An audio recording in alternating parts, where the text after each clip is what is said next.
agradecer o honroso convite para participar desse momento que é muito importante para nosso processo de conscientização e politização sobre a nossa sorte comum, sorte comum dos africanos do continente e os africanos da diáspora, porque a história é a mesma.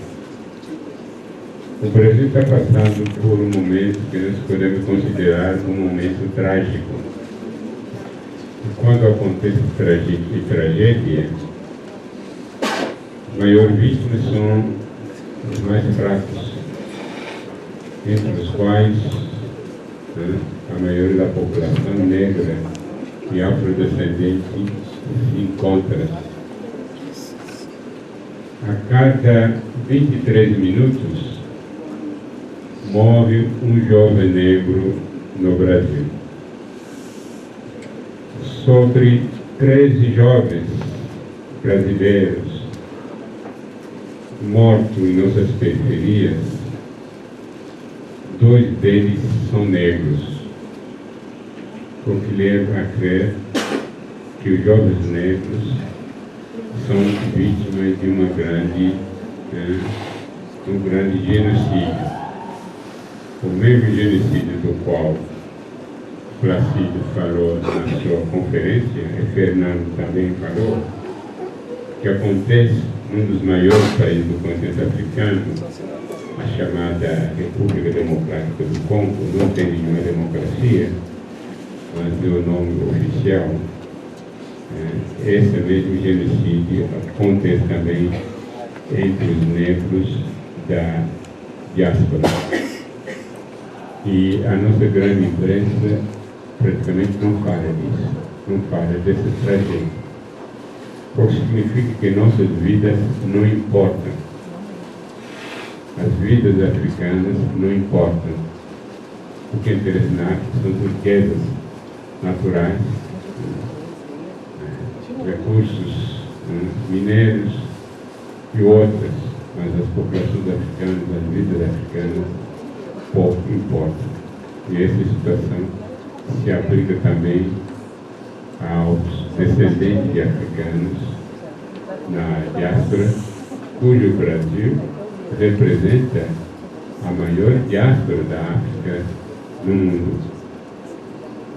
Então, é nesse sentido que as nossas histórias têm que caminhar juntos. A gente tem que criar mecanismos de solidariedade. Daqui a pouco vai surgir um dirigente que vai dizer imigrantes africanos fora, como o Trump está fazendo nos Estados Unidos. E se dizerem isso, são descendentes de africanos, que a diáspora que estão aqui para sobreviver e vão ser expulsos do Brasil.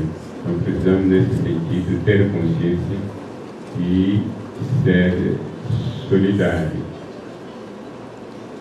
E é isso, a primeira mensagem que eu gostaria de fazer. Estou muito contente, emocionado, quando escutei a fala de Fernando do Brasil, que havia uma época que eu era a única pessoa africana que sentava nas mesas num momento como isso aqui, para falar da situação do negro no Brasil e para falar da África também. Agora eu não sou mais sozinho, tem jovens com um novo discurso, mais de atualidade do que o meu.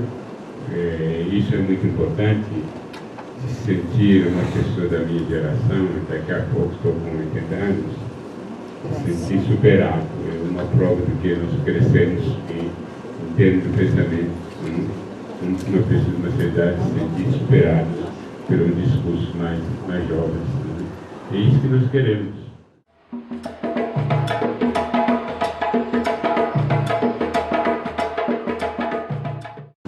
Então, estou aqui não para ensinar a vocês, porque não sou professor de vocês, mas sou aqui simplesmente uma pessoa comum dos mortais, consciente dos problemas da sociedade, porque não dá para fazer uma ciência sem consciência dos problemas da sociedade em que estamos inseridos. E minha fala é mais uma fala de sensibilização, de politização, onde sempre fiz meus textos, porque fala para dar aula e para ensinar a vocês.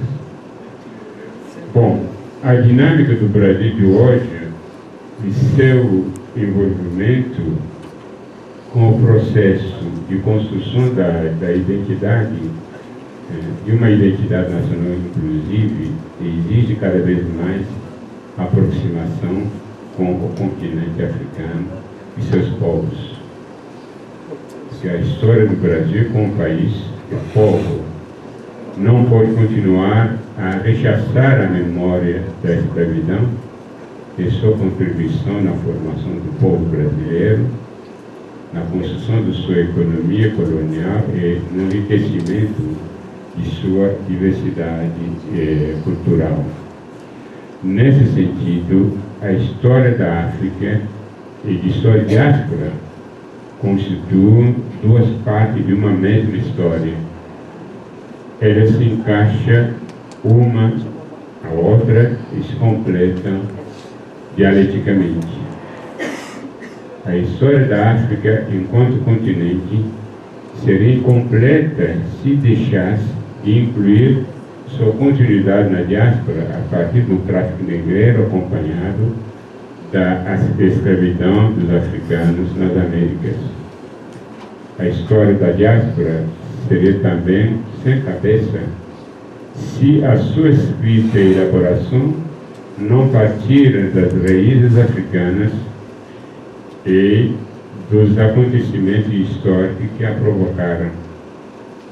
É por isso que o projeto da História Geral da África, que foi publicado em 8 volumes, o projeto durou mais de 30 anos, previa 9 volumes sobre a história da diáspora africana no mundo. Na última conferência internacional da Unesco, realizada em Addis Abeba, capital da Etiópia, em 2013, da qual tive a oportunidade de participar, discutiu-se justamente as possibilidades de escrever esse último capítulo da história da África e versos sobre sua diáspora. E me parece que essa história está praticamente quase concluída. Para a União Africana, a diáspora africana constitui a 5ª parte do continente. Na mesma lógica, os inspiradores das leis de 1639 compreenderam a importância de ensinar a história do negro no Brasil, ou seja, da diáspora africana no Brasil, a partir de suas raízes africanas, pois sem a história da África não há como compreender a história do negro do próprio Brasil. Sendo a história um fator que cimenta o processo de construção das identidades dos povos, não há mais como continuar a suportar que a história do Brasil continue a ser eurocêntrica, deixando no plano secundário outras raízes formadoras de sua identidade plural, como tem sido feito antes das leis referidas. Creio que isto é o cerne da importância dessas leis que resultaram na luta e das reivindicações do movimento negro de todos os tempos. Ou nós continuamos a fazer uma leitura discriminatória da história do Brasil, deixando fora dela a participação do negro, dos povos indígenas, ou nós os incluímos. E este é um terreno que abarca o político, a educação, os direitos humanos, entre outros, sem deixar de lado a importância dessa história inclusiva no processo de construção da autoestima do negro. A inclusão faz dele um sujeito da história, tirando-o do lugar de objeto, da vítima e do sofrimento.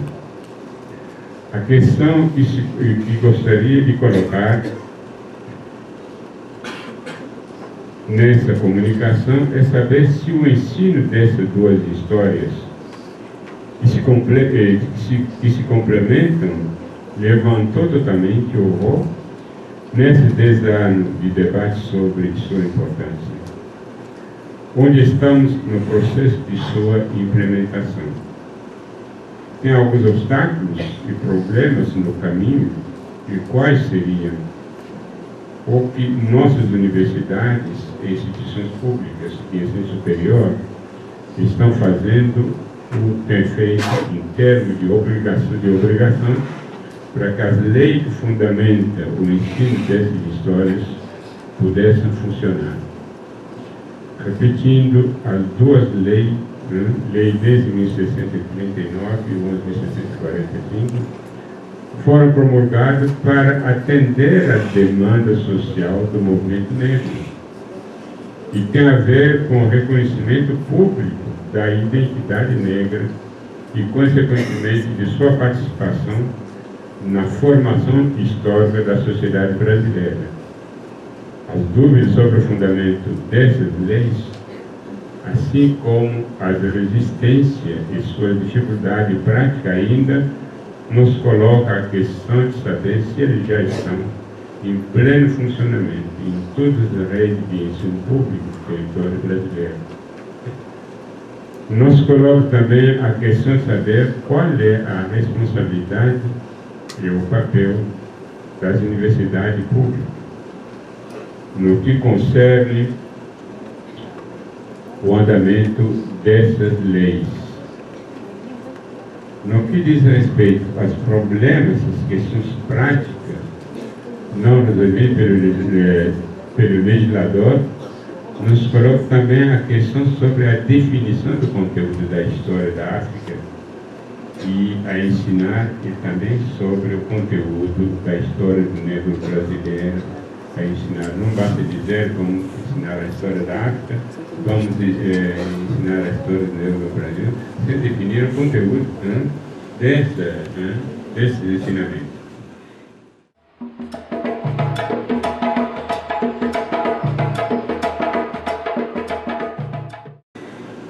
Que conteúdo ensinar aos alunos do ensino fundamental e médio, aos alunos do ensino superior? Por onde começar em termos de periodização histórica dessas histórias e por onde terminar? Nos coloca a questão de saber com que livros e materiais didáticos ensinar essas histórias diante de um universo repleto de preconceitos herdados da historiografia colonial ainda presente no imaginário coletivo. Nos coloca, enfim, a questão de saber quem vai ensinar a África ou o Brasil negro, sabendo que nossos educadores aprenderam uma história do Brasil vista na ótica do Ministério da Educação, através da SECAD, após SECAD, não economizou esforços, pois diversos seminários no âmbito das secretarias estaduais e municipais de educação foram organizados em vários estados do país para, primeiramente, conscientizar e sensibilizar educadores e responsáveis pela educação sobre a importância e a urgência de ensinar a história da África e do negro nas escolas brasileiras e suas consequências positivas na implantação de uma pedagogia multicultural e antirracista. Entidades do movimento negro se debruçaram também sobre o tema, levantando problemas e sugerindo alternativas educativas para atender à lei. Seminários regionais, nacionais e até internacionais se repetem até hoje. E essa primeira fase do processo, que considero como a conscientização, sensibilização, foi seguida pela fase de formação dos educadores. Os NEABs e Centros de Estudos sobre a África e Afro-Brasileira, que não são muito no Brasil, se engajaram no processo, cada um de acordo com suas possibilidades, organizando cursos de formação dos educadores sobre a história da África, que é um campo muito carente no Brasil, e do negro no Brasil, incluindo sua cultura. Paralelamente aos projetos de educação, começou-se a produzir e editar novos livros e materiais didáticos com conteúdo divorciado do conteúdo preconceituoso encontrado nos livros anteriores, contaminados pela historiografia colonial. E esse esforço está ainda em andamento, senão a gente não estaria sentado aqui para falar disso. Entraram também em cena os francos atiradores, que encontram na produção desses livros e materiais didáticos as possibilidades de ganhar algum dinheiro mediante bons contatos e lobbies para entrar no novo mercado editorial. Nesse sentido, todos os livros que se vendem sobre esse tema são livros produzidos por esses franco-atiradores, que querem ganhar dinheiro com isso. Nesse sentido, os livros e materiais didáticos produzidos são de qualidade diversificadas, que podemos considerar como muito bons, mediocre, médio, mediocre e péssimo. Todos bons e ruins circulam no mercado. Como os educadores se localizam nessa situação relativamente caótica? Essa é uma pergunta que ultrapassa a minha capacidade de observação. O ensino da história da África era até então marginalizada em muitas universidades públicas do Brasil, começando pela minha universidade, Universidade de São Paulo. Mas, diante da demanda social, as universidades começaram a se dar conta de que, mesmo sem ser obrigadas pela lei, elas tinham obrigação moral de ensinar a história da África, pelo menos nos cursos de formação de historiadores. Assim, começaram timidamente a abrir vagas para contratar professores da história da África, com bastante dificuldades, pois são ainda raros acadêmicos brasileiros com título de mestre, de mestrado e doutorados em História, Antropologia ou Literaturas e Linguísticas Africanas. Também, com muita dificuldade, outros começaram a contratar professores e pesquisadores nas áreas de literatura e línguas africanas. Com ousadia, a Universidade Federal da Bahia implantou um programa de pós-graduação em estudos étnicos.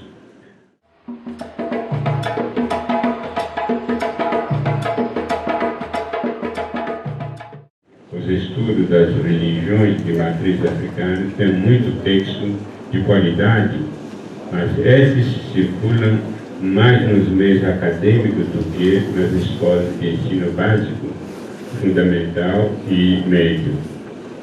A novidade seria trazer esses textos e materiais para o universo da escola, mas transformados numa linguagem acessível, ou seja, transformados em livros didáticos, despojados de debates acadêmicos intermináveis. Creio que alguns NEABs estejam engajados nesse processo. Além dos cursos de História, outros como a Psicologia, a Educação Física, a Educação Geral, entre outros, começaram também a se preocupar com a questão étnico-racial. É suficiente? Não poderia confirmar, mas a única coisa sobre a qual tenho certeza é o engajamento, o encadeamento de um processo que no passado existia apenas em poucas instituições universitárias, como o Centro de Estudo Afro-Oriental da UFA, o Centro de Estudo Afro-Asiático da Universidade de Canal, o Centro de Estudo Africano da Universidade de São Paulo. Dificuldade de ordem ideológica. Surgiram no processo também a dificuldade de ordem ideológica. A ideia de que nossa cultura é mestiça, nossa história é nacional e única, defendida por alguns milhares de políticos intelectuais, ver a respeito do livro Divisões Perigosas, do Tefai e Bonmagui, não deixaram de enfraquecer o engajamento dos educadores e responsáveis pela educação. Ensinar a história do negro no Brasil é criar problemas que não existem e estão sendo trazidos pelas ideias importadas do exterior e que podem desembocar no racismo ao contrário, até levar à racialização do Brasil, nos dizem. Daí a ideia de divisão perigosa contido no livro com esse título. É surpreendente escutar falas dessa natureza, pois pode-se ensinar a história da Europa, da América do Norte e da Ásia, mas da África não, porque corre-se o perigo de racializar o Brasil. Na hipótese de que somos potencialmente todos mestiços, porque a pureza é um mito, porque não podemos estudar as raízes formadoras da nossa mestiçagem. O que está por trás, no meu entender, é a negação da existência da identidade negra, que, segundo pensam, se diluiu na mestiçagem. Outra resistência é de natureza confessional ou religiosa, daqueles educadores que não querem ensinar a história e a cultura negra por discriminação que alguns chamam de intolerância, praticada por algumas correntes evangélicas. Creio que a religião é um assunto privado, enquanto crença, prática e filosofia de vida. Mas não é disso que se trata. Trata-se, sem dúvida, da história do negro no Brasil, cuja resistência começa pelo campo da religiosidade. Não se trata de ensinar dogmas e liturgias ou de converter os adeptos de outras religiões, o que, aliás, não conduz com as religiões de matrizes africanas que, por definição, não praticam o proselitismo. A resistência se encontra até entre os responsáveis pela educação, em alguns municípios que sabotam a lei e não se empenham para desencadear o processo. Fazer um balanço sobre o que está sendo feito com as leis de 1639 e 11.645 nas universidades é um desafio que não posso enfrentar nesse momento da minha curta exposição. Faltam dados e pesquisas baseados em levantamentos sistemáticos, criteriosos, mas não sei se já existem essas pesquisas e se existir ainda ignoro.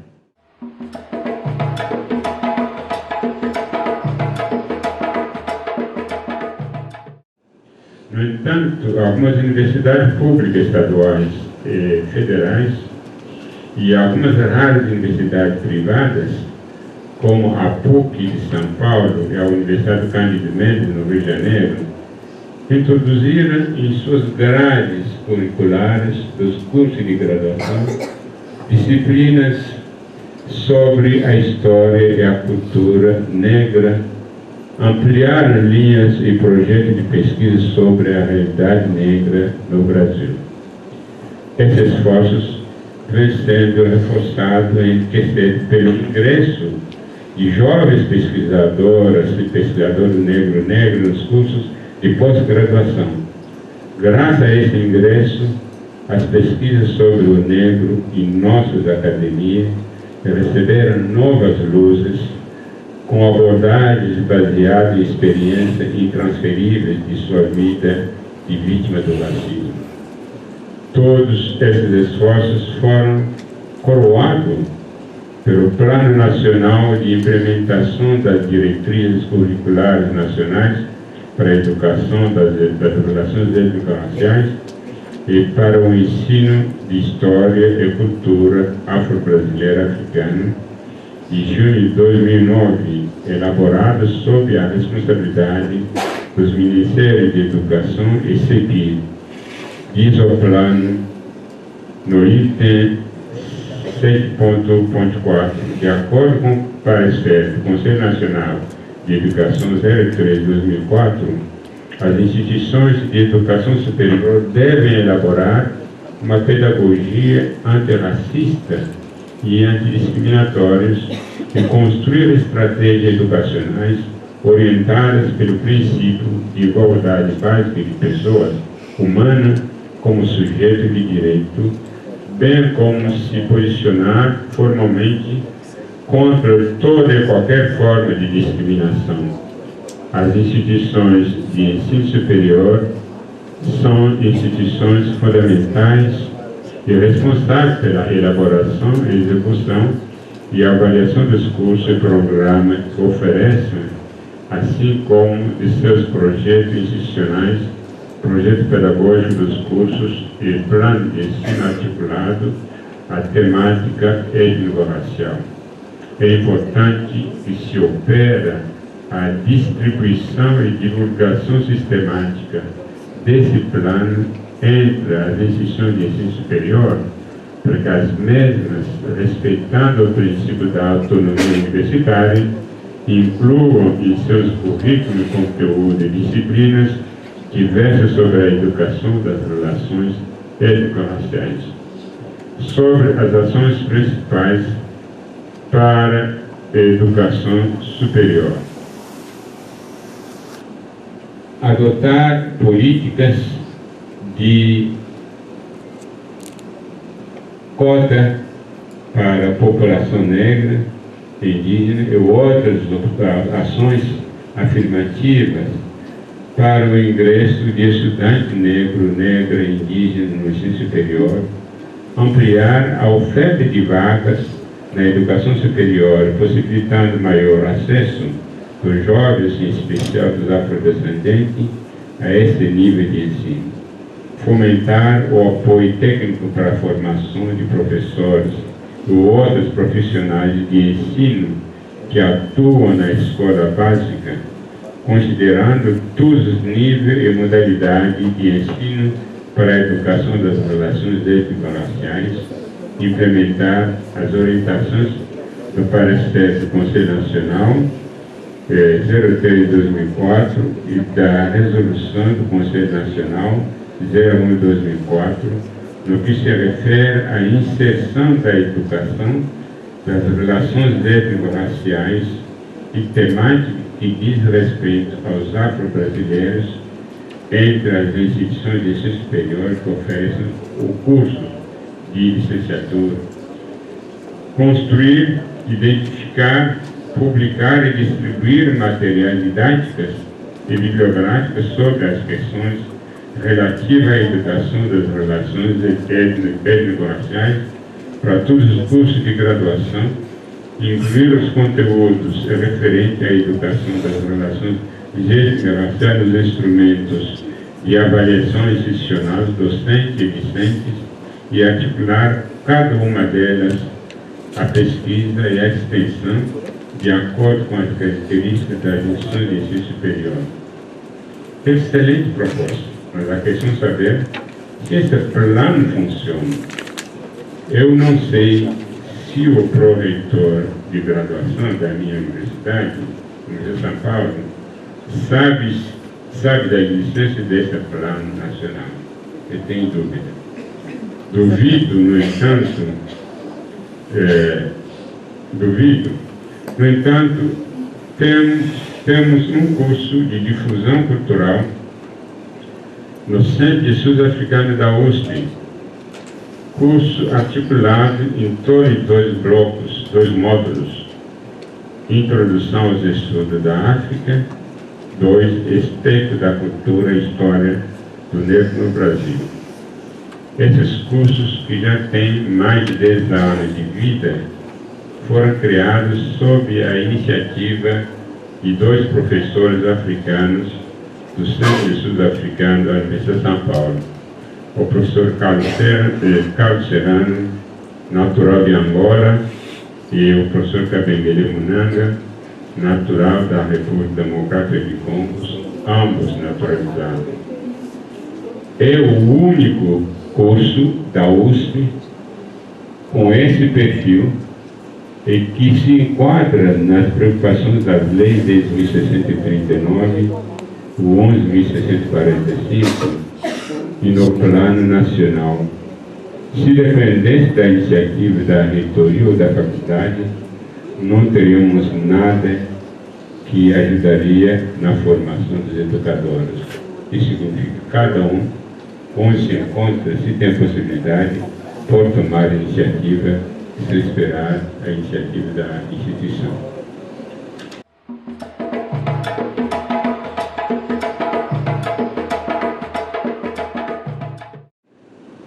As heranças culturais sul-africanas e indígenas constituem uma das matrizes fundamentais da chamada cultura nacional e deveriam, por esse motivo, ocupar uma posição igual aos outros, isto é, as heranças europeias, árabes, judaicas e orientais. Juntas, essas heranças constituem a memória coletiva do Brasil, uma memória plural e não mestiça ou unitária, uma memória a ser cultivada e conservada através das memórias familiares e do sistema educacional, pois um povo sem memória é como um povo sem história. É justamente aqui que se coloca o problema, pois as heranças culturais africanas e indígenas no Brasil nunca ocuparam uma posição de igualdade com os outros no sistema de ensino nacional. Se assim fosse, não teria nenhum sentido as leis de 1639 e 11.645 promulgadas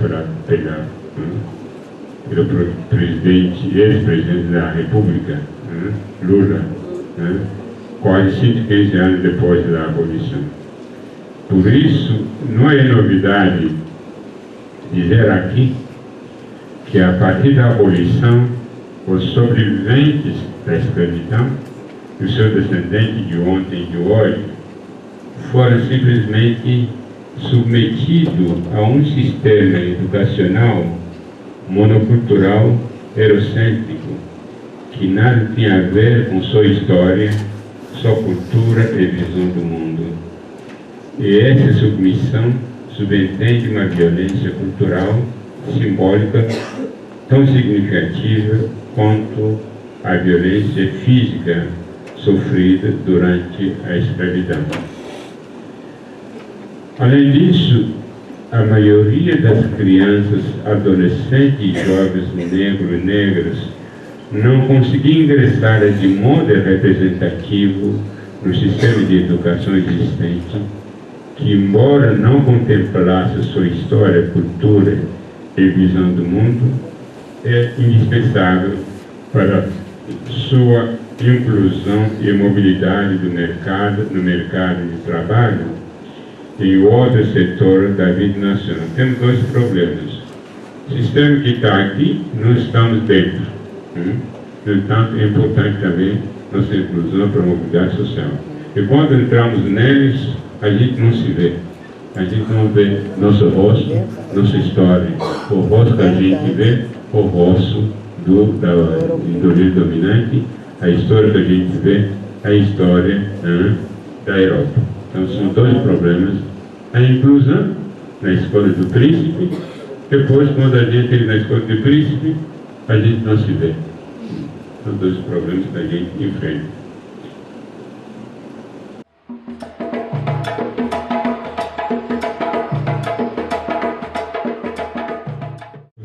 Muito alto e de universitário afrodescendente, proporcionalmente pequeno, comparando com o número de analfabetos universitários de outras ascendências étnicas. Sem minimizar o impacto dos fatores socioeconômicos, a explicação desta diferença está, como já foi ilustrado pelas pesquisas recentes, no racismo brasileiro com suas ambiguidades. As pesquisas mostram que até nas escolas mais pobres das periferias brasileiras, dentro da mesma camada social mais pobre, a situação do aluno, da aluna afrodescendente é a pior de todos em matéria de repetência e evasão escolar. A busca da explicação dessa situação remeteria, além do socioeconômica, a questão da memória coletiva, da história, da cultura e da identidade dos alunos afrodescendentes apagada no sistema educativo formal. Sua história, quando é presente no livro didático, é contada apenas do ponto de vista do outro, que muitas vezes falsificadas e apresentada numa ótica estereotipada. As consequências de tudo isso no aparelho psíquico dos indivíduos afrodescendentes são incalculáveis. Infelizmente, não há como medida por falta de ferramentas apropriadas. Francis Fanon, no seu livro Pele Negra, Máscaras Brancas, expressa melhor esses mecanismos psíquicos. Acho que os que leram esses livros entendem melhor o que pretende dizer ao enfatizar a importância da memória, da história, da cultura e da identidade coletiva do negro nos sistemas educativos dos países que se beneficiaram do tráfico negreiro. Você sabe que essa palavra de tráfico negreiro é uma palavra que não me agrada muito, porque nunca ouvi falar de tráfico de branqueiros. Os árabes escravizaram no tráfico também, mas nós somos negreiros, como se negreiro não fosse ser humano igual a outros. Então eu prefiro talvez falar de tráfico humanos dos africanos, mas uma palavra que está na literatura.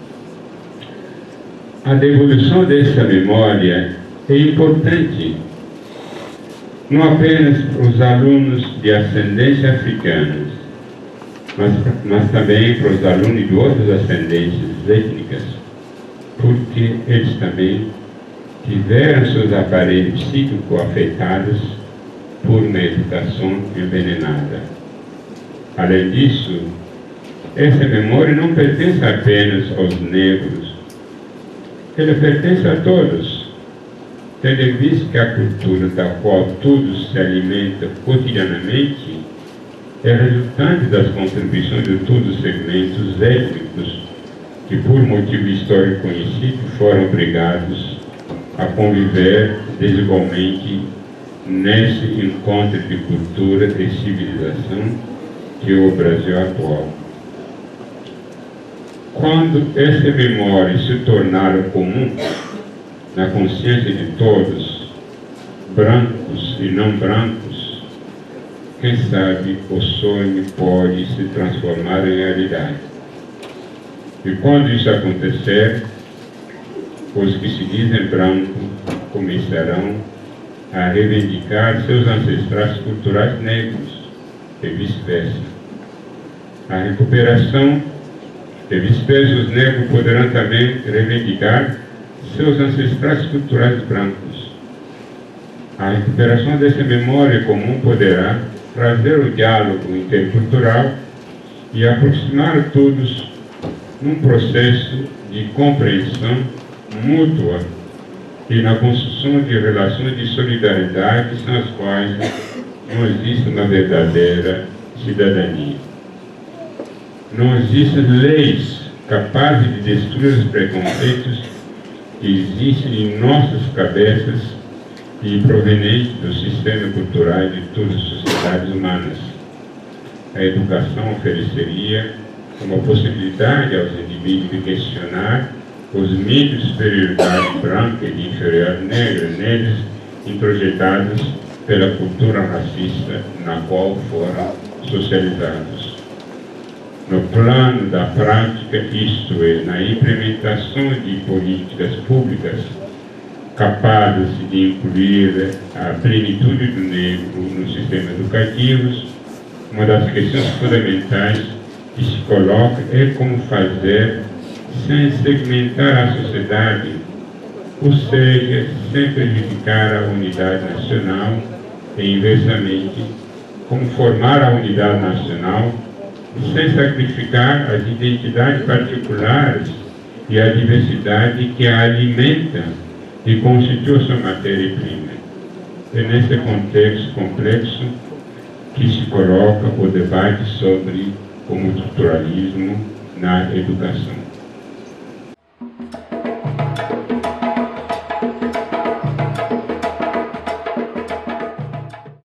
A política das diferenças e com o surgimento das lutas sociais contra as sociedades racistas, sexistas e classistas.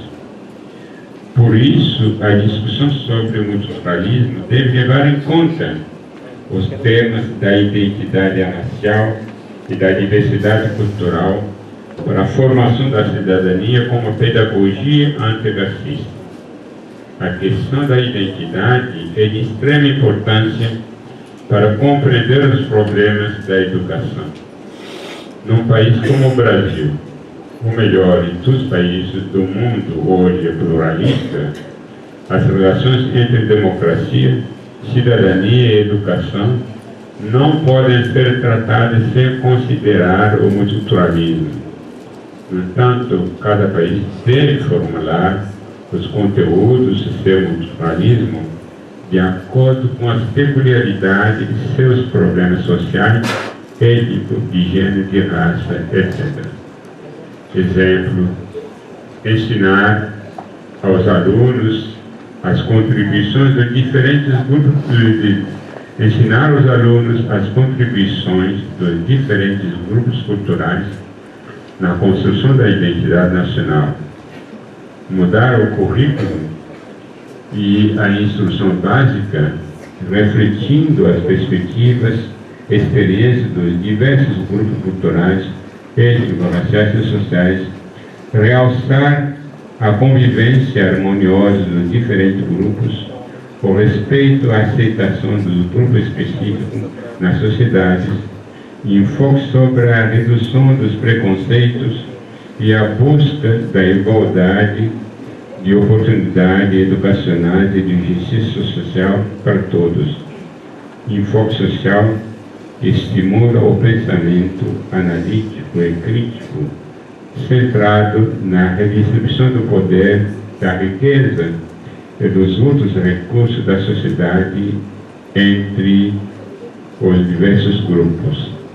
O racismo é tão profundamente arraigado no tecido social e na cultura de nossa sociedade que todo repensar da cidadania precisa incorporar os desafios sistemáticos a partir do racismo. Nesse sentido, a discussão sobre os direitos sociais, o coletivo no sistema legal e, por extensão, no sistema escolar, é importante. É essa pequena mensagem que deixo a reflexão de vocês, embora consciente de que não sou educador formal, como a maioria de vocês, mas apenas uma pessoa cujas preocupações intelectuais e militantes versam sobre essa questão. Muito obrigado.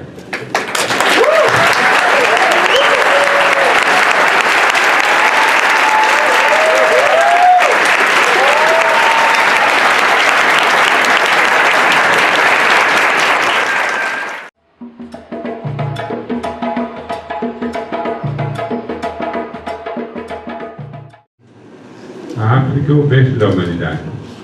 Se o homem não tivesse imigrado da África, o universo não seria o que ele é hoje. Então, não é uma propriedade de africanos, um dado da história da humanidade imigrar. E a pessoa pode migrar em condições históricas diferentes. Alguns mesmo em busca de curiosidade, de aventura, o outro em termos de sobrevivência. Muitos países ganharam com isso. Os Estados Unidos nasceram de quê? Imigração, guerra das religiões. Saíram fugindo das guerras das religiões, chegaram naquele território indígena, ocuparam e se tornou uma colônia britânica, depois se tornaram independente. Brasil, fora dos povos indígenas, dono da terra, todos eram descendentes, são filhos de imigrantes. Por que eles abandonaram suas terras? Em busca de melhor condição de vida, de acordo com o contexto da Europa, da época do século XVIII. Temos aqui brasileiros de ascendência oriental, principalmente japoneses. Por que saíram? Imigraram, de acordo com as condições, conjuntura política e econômica de seus países, em busca de sobrevivência e de melhor condição de vida. Então, foram os povos indígenas, os africanos, que foram escravizados aqui, que não imigraram. Alguma pessoa fala de imigração obrigatória, não imigração, isso se chama deportação. Um povo não imigra sem saber por onde vai, por que motivo está sendo acorrentado, botado no navio. Era uma deportação. O resto aqui é filho de descendente de imigrantes. Por que você não pode entender a imigração africana no Brasil? Um país onde uma parte da população é filho de imigrante. No momento de ter consciência disso, ter algum sentimento de solidariedade, as pessoas acham que estão sendo ameaçadas. E a imigração africana, o Brasil não foi o primeiro país da história. As ondas migratórias começaram em direção aos antigos metrópoles, colonizadores dos países africanos, que criaram essas guerras que nós conhecemos agora, essas estabilidades, foram os primeiros. Hoje tem muitos imigrantes, por exemplo, na França, na Inglaterra, na Bélgica, do que no Brasil. Tem muitos imigrantes africanos no Canadá, mais do que no Brasil. Então, comparando com outros países do mundo, o Brasil recebeu poucos imigrantes africanos. Ultimamente, haitianos, por causa do fenômeno de terremotos. Os haitianos não vinham para o Brasil como imigrante, apesar da situação política complicada que eles conhecem há muitos anos. É um fenômeno universal. Hoje estão imigrando os países árabes também, com a Síria, fugindo à guerra, em busca de condições de sobrevivência. Muammar Gaddafi, que foi morto não pelos líbios, mas pelos franceses, americanos. Olha, a Líbia agora, estão morrendo, atravessando o Mediterrâneo, morrendo em busca de sobrevivências nos países europeus, situações que eles não tinham, que o mundo ocidental criou. Como disseram, o que interessa para a África não é a população africana, não os povos africanos, e as matérias-primas, as riquezas naturais da África. Isso que interessa. Um dia que os europeus ocidentais, o mundo que pertence ao imperialismo, deixaram o continente africano, o que duvido, os africanos vão encontrar soluções entre eles. Como dizia o Nyon Dorambó, um antropólogo da Costa do Marfim, se um dia os europeus saírem todos da África, nós podemos encontrar soluções, mas eles ocupam a África, desde que entraram na África, desde a da Conferência de Berlim, a partilha, não saíram do continente africano. Estão presentes através de meios de comunicação mais sofisticados do que a própria colonização. E nosso problema é isso. Se todo o continente africano fosse um deserto, sem nenhuma riqueza, eu acho que a gente não teria vivido isso. O que interessa é essas riquezas que faz parte do desenvolvimento do continente europeu.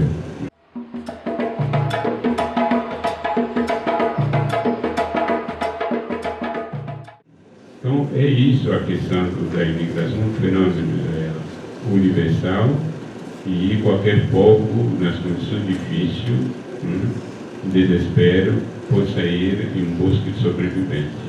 O onde chega precisa de solidariedade humana.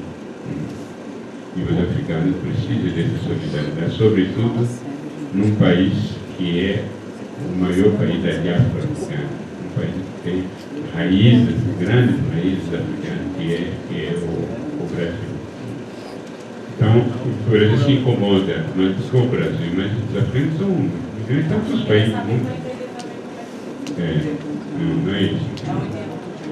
Bom, olha, Hélio, eu concordo com você.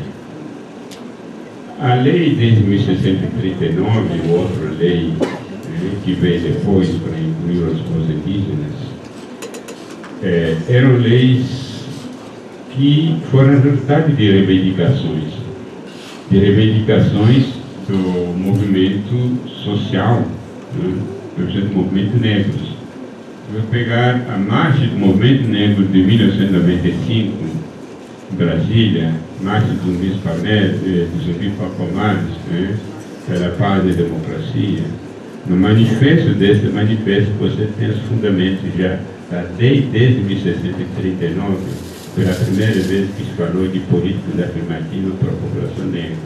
Então, dessa pressão que o governo popular promulgou essa lei, não foi uma lei que caiu do céu. Só que quando você vai fazer promulgar a lei, tem que fazer a lei funcionar. Tem leis que não funcionam. A primeira coisa, concordo com você, é prazo.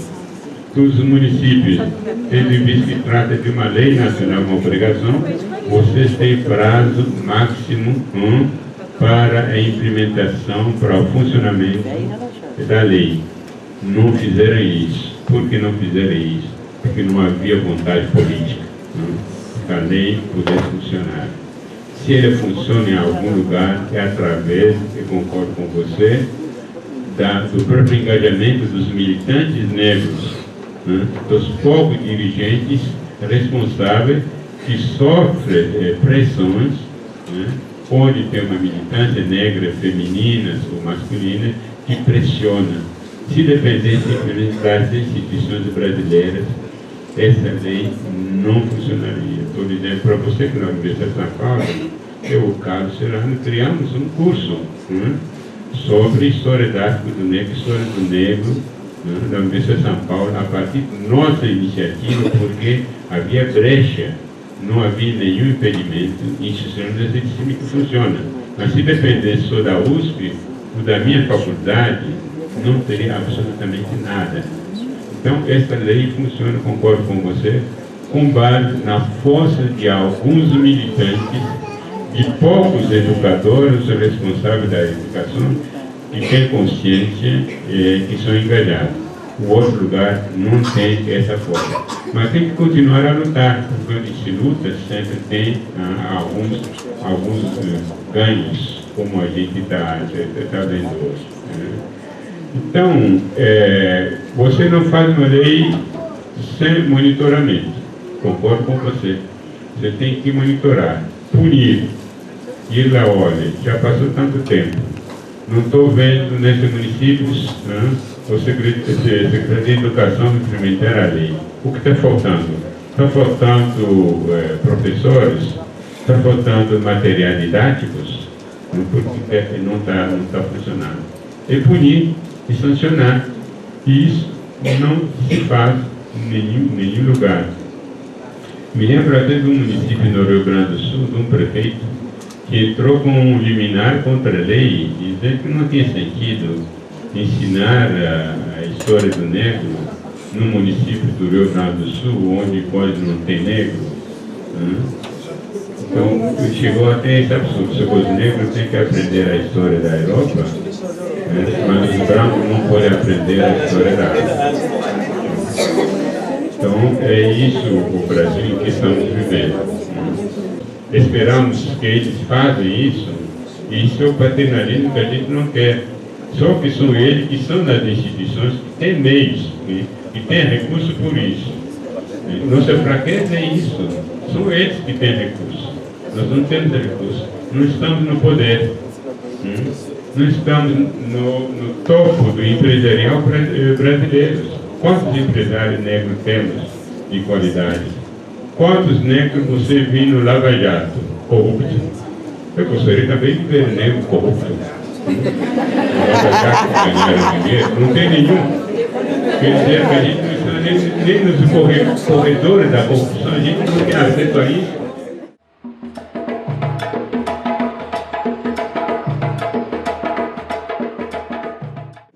Quantos meios de comunicação tem? Sempre vê TV de perto para as comunidades negras. A gente poderia implementar programas de educação que nós queremos. A gente poderia fazer com que os atores, talentos negros apareçam. São um ou outro que a gente conhece, que eles usam para mostrar que não são racistas. A gente vê hoje.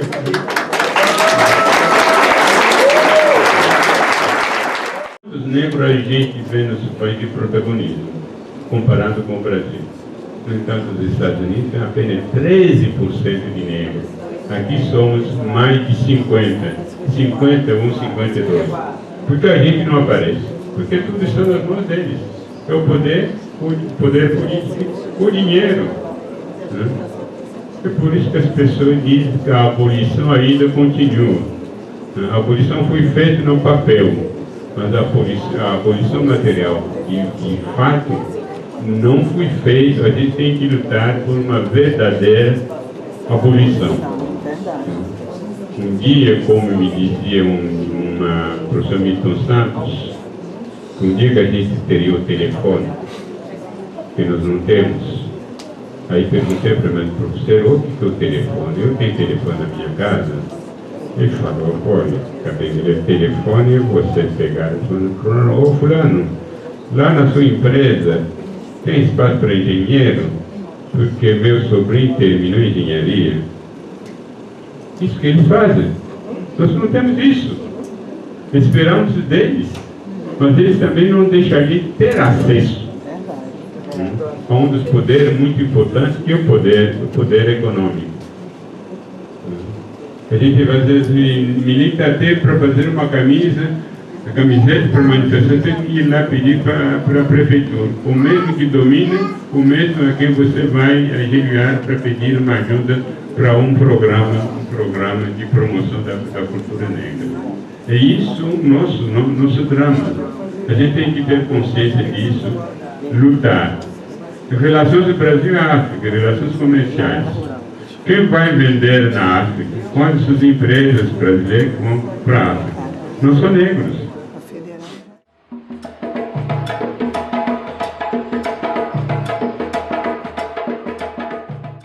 Os africanos nunca recebem empresariado branco, nunca viram um grande empresário negro chegar na África para comerciar com países africanos. Então, isso, em nossa situação, a gente tem que ter consciência disso e se mobilizar e lutar. Eu costumo dizer que estamos num túnel. A gente não sabe quando nós vamos sair desse túnel. Mas nesse túnel a gente já está vendo, só com o ingresso de jovens negros nas universidades brasileiras, nos cursos de pós-graduação, muitas coisas já estão mudando. Antes a gente era só objeto de estudo, não éramos sujeito de discurso. Agora, jovens negros estão se tornando sujeito de discurso. Antigamente, o que era um encontro como isso aí, você encontrar só branco sentado na mesa, falando de seus negros. Hoje não se faz mais. Qualquer encontro está cheio de jovens negros, como está aqui, conscientes, contestando, discutindo. Então, estamos saindo desse papel de objeto de pesquisa. Com poucos anos de políticas afirmativas, você vê os progressos.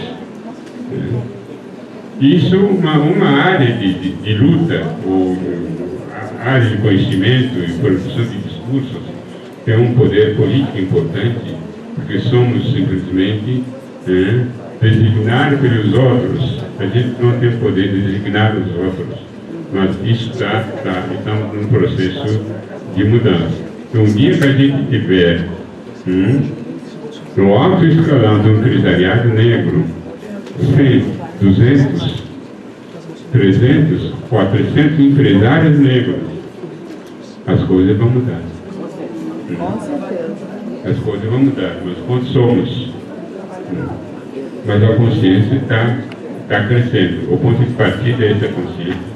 E hoje está crescendo entre jovens, que são praticamente o futuro da nação. E a gente não pode simplesmente trabalhar sozinho. Tem que criar mecanismos de solidariedade, porque o negro não é um problema para o Brasil. O Brasil que é o problema para o negro.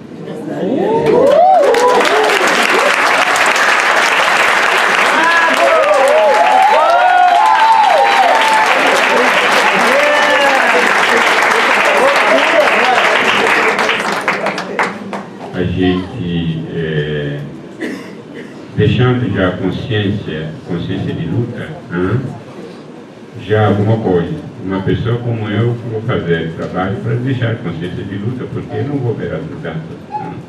Estou com quase 80 anos, não sei quanto ainda anos de vida eu terei, mas pelo menos sabendo que meus filhos, meus netos, jovens brasileiros estão se conscientizando, estão mudando, as coisas vão mudar.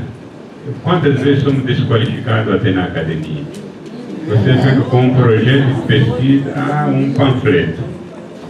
Isso aqui é discurso de movimento negro. Isso aqui é discurso de vítima. Você quer que eu fale discurso de vitimador? Eu sou vítima. Para eu saber qual é o meu conteúdo de vítima, o meu discurso. Não é ficar desqualificado. Mas essas coisas estão mudando porque os brasileiros, brancos e negros, alguns estão se conscientizando, dizendo que esse problema da sociedade não é um problema do negro. Cada um que tem consciência tem que participar com solidariedade, porque cidadania é isso. As mulheres negras, a mesma situação, eram as maiores vítimas de uma sociedade capitalista que combina o racismo com o sexismo. As coisas estão mudando lentamente, porque a consciência está crescendo. Os povos que subiram, a Marielle foi morta. Até agora não se sabe quem a matou. Mas são os próprios que mataram que estão fazendo investigação. O que você se espera? Então, temos problemas sérios. Mas a consciência não pode morrer. Olha, professor, o consumismo é um problema muito sério. Nesse sentido, eu costumo dizer que uma das armas do capitalismo é o consumismo. E somos todos embalados nisso, esse consumismo, e acompanhado de individualismo. E veja que você explica dentro dos mecanismos do darwinismo social, na luta pela vida, são os melhores que ganham, mas quem são os melhores?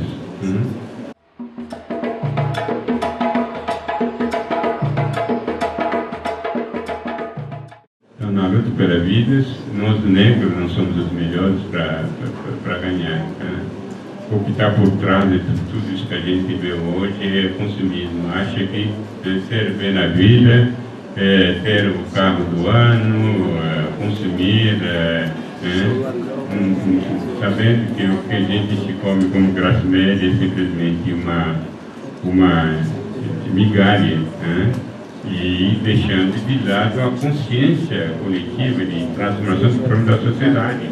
A gente, quando houve o problema de greve dos caminhoneiros, que a gente vê as pessoas fazendo filas 24 horas para botar combustível no carro, para poder viajar, consumir, deixaram de ver o problema da sociedade, e examinar isso e se conscientizar, mas estava correndo como doido para consumir. Então, um problema que a gente, o consumismo é realmente uma das melhores armas do capitalismo. O capitalismo, para nós africanos, é um crime contra os africanos, é um crime contra a humanidade africana. Em função disso que a gente sofre desde que começou a ocupação colonial até agora. Ciência e tecnologia é uma área de discriminação racial, sem dúvida.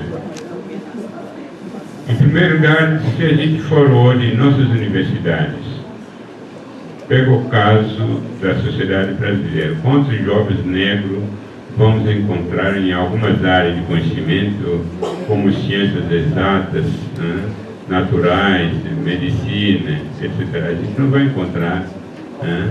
A gente vai encontrar muitos negros só na educação, poucas mulheres estão entrando na psicologia, ciências sociais.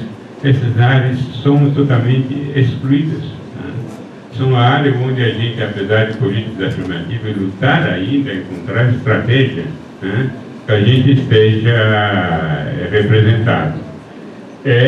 Concordo com você, tudo que você aperta no botão da tecnologia, apesar da globalização da tecnologia e da ciência, a imagem que é mostrada é branco, o referencial. Mas tudo isso por quê? Porque nós não somos donos dessas tecnologias. Não somos donos. Porque se tivesse um negro com um negro com canal de televisão consciente, as imagens do negro seriam completamente imagens diferentes. Então, é um problema que nós temos, isso de representação em todas as áreas. Ciência e tecnologia é a mais cruel, porque a gente toca um botão, o que a gente vê é o referencial da beleza, é branca, você não vê o negro. Aí você se pergunta, mas eles inferiorizaram o corpo negro, inferiorizaram o cabelo do negro, e ganham dinheiro com isso. Porque só ele que tem farmácia que fabrica cremes para alisar o cabelo. Em alguns países africanos tem mulher que usa produtos para clarear a pele. Esses produtos se encontram nos laboratórios europeus, não se encontram na África. Quer dizer, até a nossa própria inferioridade virou um mercado, né? Um mercado para ganhar dinheiro. E a gente aceita isso, com muita facilidade, porque somos alienados. O processo de alienação é tão forte e eles vão dizer, mas são os próprios negros que são racistas, que fazem isso. Isso não se chama racismo, se chama simplesmente alienação. E quem alienaram a gente são eles mesmos. Essa alienação passa através do livro que a gente lê, através de um filme, através da tecnologia, da ciência que ele negando também outras contribuições científicas dos africanos. Você está no campo da ciência, inventar até terminologia que a gente fala. Quando se fala de música na Europa, tem uma disciplina que chama musicologia. Quando é África, é etnomusicologia, quer dizer, etnomusicologia.